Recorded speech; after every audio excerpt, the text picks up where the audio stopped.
now we're going to continue with muscles of the lower leg and that act on the ankle. Okay, so we have inversion, okay, so which is soles to the midline of the body, sole of the foot inward. Okay, eversion, which is sole of the foot outwards, so away from the body. Dorsiflexion, which are toes going towards your shin, and plantar flexion, which are toes going into the ground, so that kind of like that pedal push. Okay, so I'm going to start with simple isometrics. Okay, so for inversion, you can just have them bring their sole of their foot inwards and block it with their other foot. Okay, so they can do this on their own at home. Same with eversion, they're going to bring it into eversion and block it with their other foot. Hold for 10 seconds.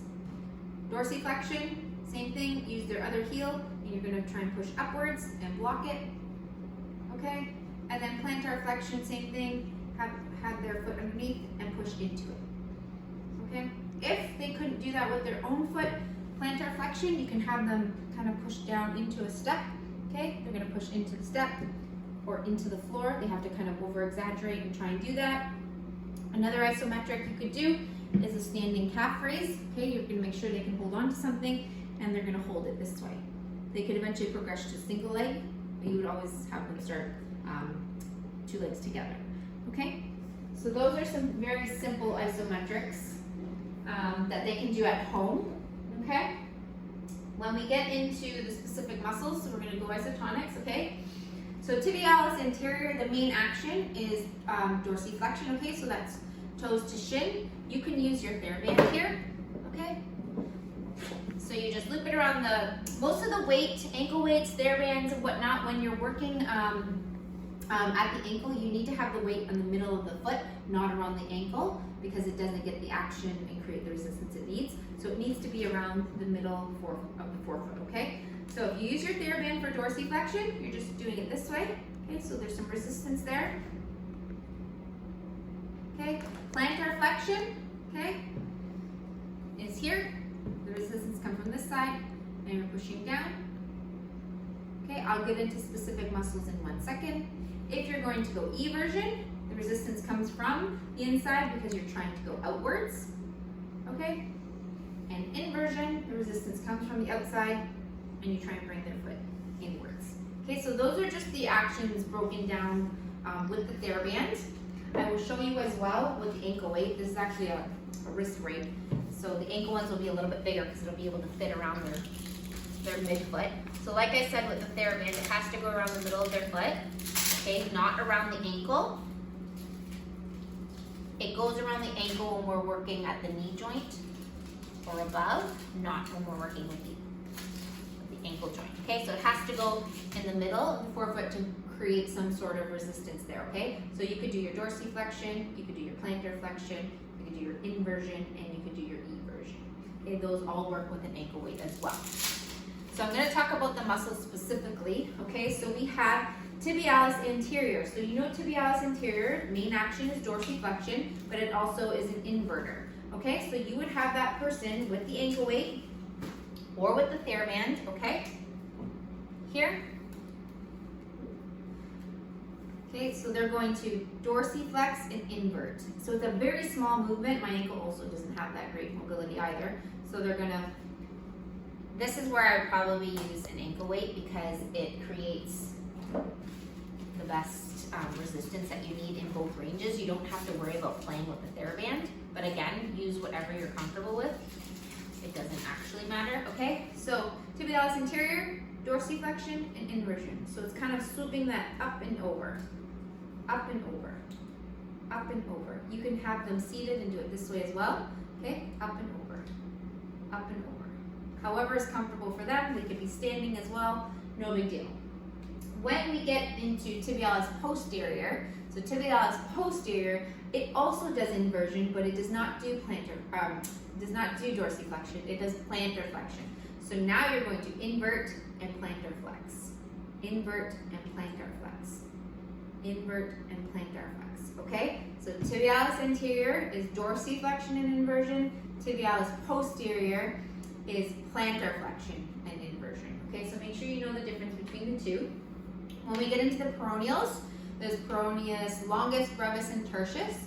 So longus and brevis insert at the bottom of the foot, and tertius inserts at the top of the foot. So that will change its action. Usually on a stem, it's going to say the peroneals as a whole, but if it is broken up, know that tertius inserts at the top and longus and brevis insert at the bottom. So if we're going to deal with longus and brevis, you know that it does eversion is the main action, and it also does plantar flexion. So evert and plantar flex. Evert and plantar flex. You'll also notice that a lot of people can't evert as easily, okay? Peroneus tertius, it does eversion and dorsiflexion. Eversion and dorsiflexion. Okay, so it gets a little bit tricky because they all do one similar action, but then they also have a secondary action as well. Okay, and we'll go through that in lab next week for sure. And I will have it written on the board so you can follow. Okay, when we get into gastrocs and soleus, okay, they both do plantar flexion, and the main difference is having the knee extended or flexed. Okay, so when we talk about gastrocs, okay, your leg is straight. So this is where you would do your calf raises, okay? So you could go up and down for isotonic, or you could hold it for isometric, okay? That is one. You could also use a step, okay? So I'm gonna come hang off the edge here, okay? So I could do my calf raises this way, just to make it a little bit more intense, okay? So that's your gastrocs. If you needed to do soleus, you would have them bend their knees, so you could do a bent leg calf raise if they're standing.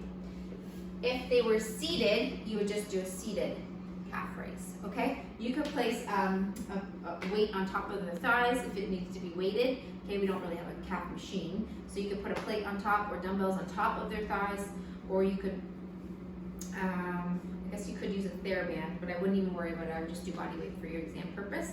Okay, so soleus would be seated because now my knees are flexed. Standing would be gastrocs, okay? The other way you could do it with the TheraBand, actually, seated, okay? So if you're here and my leg is straight out, it could be straight out on an angle like this, or if you're on your table, it could be flat out like this or on the ground, okay? Straight leg, pedal push, gastroc. As soon as I flex my knee, soleus. Okay, so you will need to make the correction if your client doesn't understand or if they make a mistake with flexing or extending the knee. Okay, so that is those. I'm just seeing what else we have here. So now stretches. Okay, so we'll stay with gastrocs and soleus since we're here. If we're stretching your gastrocs, okay, we are going to. So if it's a plantar flexor, we're going to dorsiflex, and we're going to pull it up. Okay, the knee is straight. Okay, the further you bend down, you kind of get into hamstrings a little bit, but gastrocs, remember, it also acts on the knee with knee flexion, so you can stretch it this way. You could stretch it standing, okay? You would have them come to the edge of the step here and drop their heel down, okay? I don't know if you can see it from there, but I'll show you from this side maybe, okay? Just move the step here. So they're here, and they're gonna drop that heel down, okay? That is gastrocs. If I were to bend my knee, I would be stretching soleus, okay? So same when we did that straight leg gastroc stretch. If I were to bend my knee and do it, it would be soleus, okay? Another really good one we can do, I'm just trying to think here, is your calf stretches that you see most people do in the gym, okay? So if I'm going to do gastrocs here, okay, my knee is extended, so I'm stretching the back leg. Gastrocs here, as soon as I bend that knee, I'm doing soleus. So gastroc straight, soleus bent, okay? So that's those ones. When we get into tibialis anterior, okay, so because it does dorsi and inversion, we need to go into plantar and eversion. So you could do simply the opposite action and just hold it. So you could do it standing this way. You can have them seated, okay, and go into plantar flexion and eversion this way and use their own hand for some overpressure, okay? Depending how their knees are and if they don't have any problems, if they were on a mat that was padded, this is not the best floor to do it on, they could just sit on their heels because now I'm into plantar flexion. And I could put a little bit of eversion on my foot, so I'm stretching the front of my shin, okay? So there's tons of tibialis anterior stretches you can do. Tibialis posterior, so if you think of your soleus stretch, okay? So gastrocs, soleus, if I immediately rotate my knee inwards, I hit tibialis posterior. That is a really good tib posterior stretch. You'll actually feel it. Okay, so you come from gastroc stretch to soleus and have your knee collapse inward and try to get it in line behind the front knee. Okay, and that will hit tibialis posterior. That's the most effective one, also in the real world as well. Okay, so that was that one. And then your peroneals, okay, so if they all do eversion, you're gonna go into inversion. You could also just do it this way, depending how their ankle is. You could have them sit this way and bring it into inversion, okay?